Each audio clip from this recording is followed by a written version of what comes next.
Tonight in Vermont's Own, we're in Rutland County. Middletown Springs has about 800 people according to the 2020 census. The town was established in 1784 and was known as Middletown for about 100 years. The Springs was added in 1885 after mineral springs were rediscovered, leading to an influx in resort visitors for a few decades. Well, today the town is on the verge of a new chapter in its history. We told you this spring how the library's moving, and I went back to find out what that will mean for this community's story. Before the Middletown Springs Library opens for the day, you can find Library Director Kimberly Bushnell inside shelving books. We have to get them in where they belong. And getting displays ready for readers. She's been in charge of this cozy space for about 15 years now. The latest in a long line of librarians tasked with making a lot happen with a little. Well, we've had a library since 1900 or something, but back then it was in people's houses and it moved from one person's living room to the next. Then it was in the Historical Society, and then in 1975, this former Episcopalian church became its home. But now only for another year, because, once again, this library is turning a new page. We're really limited in terms of scope or size of what we can do. Bushnell says renovating this building wasn't an option, and Library Board Chair Crystal Heyer says they've outgrown the space. There's always this push and pull of we don't have a lot of space for books, so we have to weed things, which means letting go of things that are really still good. But when it looked like expansion plans might be shelved, their prayers were answered because the former Catholic Church was looking for a buyer.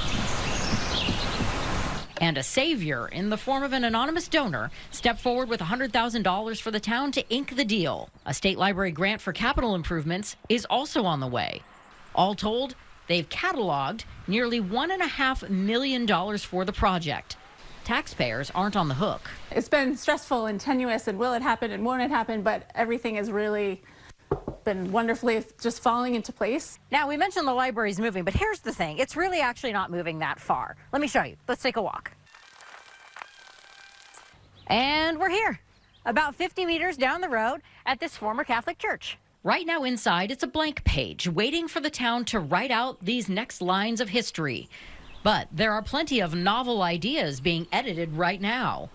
Private rooms for telehealth or job interviews, a community kitchen, a library of things like tools and more that people can check out, and triple the space for books and people. You get a couple of different people trying to do different things in this space at the same time. It is a little zooey.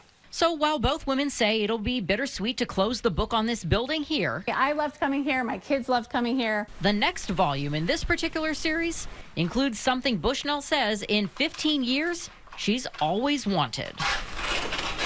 The new building, I have a door on my office, which is just makes me feel like I will have really arrived. I asked how they're going to make the move happen next summer, and Bushnell told me because the two buildings are so close by, some people had an idea to form kind of a human chain and pass each book over. She says there's probably a more efficient way to do it, but she says she does like the idea of involving the community, so stay tuned. Love it. Kat, thanks. You can find all of our Vermont's Own stories on our website if you missed them. Next week, we take you to Swanton for the story behind the Royal Swans and their new digs.